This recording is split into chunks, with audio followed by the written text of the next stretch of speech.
quand Frédéric va discuter comme ça face aux flics, je me suis inspiré de ça. Alors il ne dit pas du tout la même chose, mais je me suis inspiré de cette histoire-là. Donc Pierrot, lui, il ne le cache pas du tout, bon, un voleur de voiture et autre chose. Et vous savez, dans ce milieu-là, tout le monde se connaît. Hein, quand vous êtes sur la région de Beauvais ou de Pontoise, depuis que vous avez 13 ans, 14 ans et que vous volez, tous les Schmitt, tous les flics, ils vous connaissent. Hein.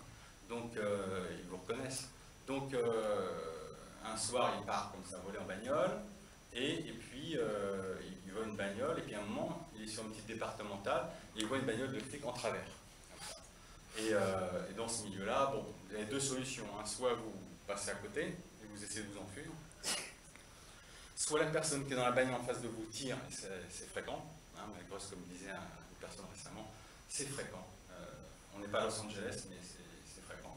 Et donc, il se défend aussi, c'est comme ça, c'est la vie.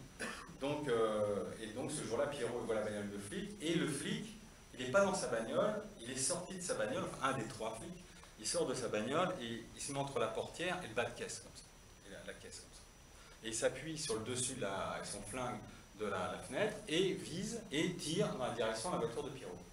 Donc normalement, ce que devrait faire un bon professionnel du vol, c'est percuter la voiture. C'est-à-dire, il va la buller. Ce que font les flics aussi. C'est-à-dire qu'ils éteignent leur phare, ils vous bullent, et avant que vous repreniez vos esprits, ils vous ont chopé.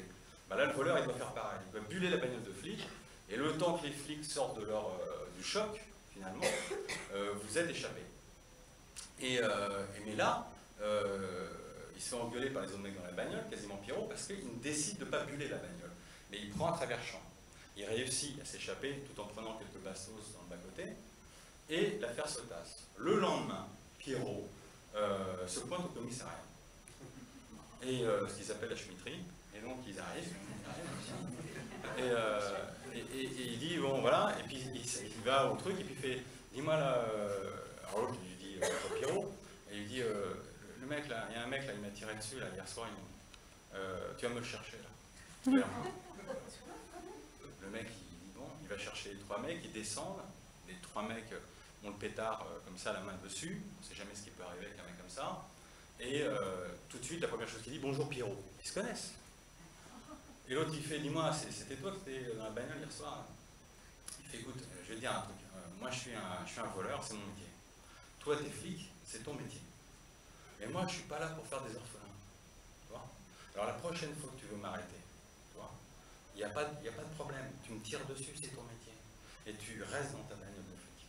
Tu ne te mets pas entre ta portière et le bas de caisse. Parce que si je te bulle, là, je ne te sonne pas, mon ami, je te coupe en 3 morceaux.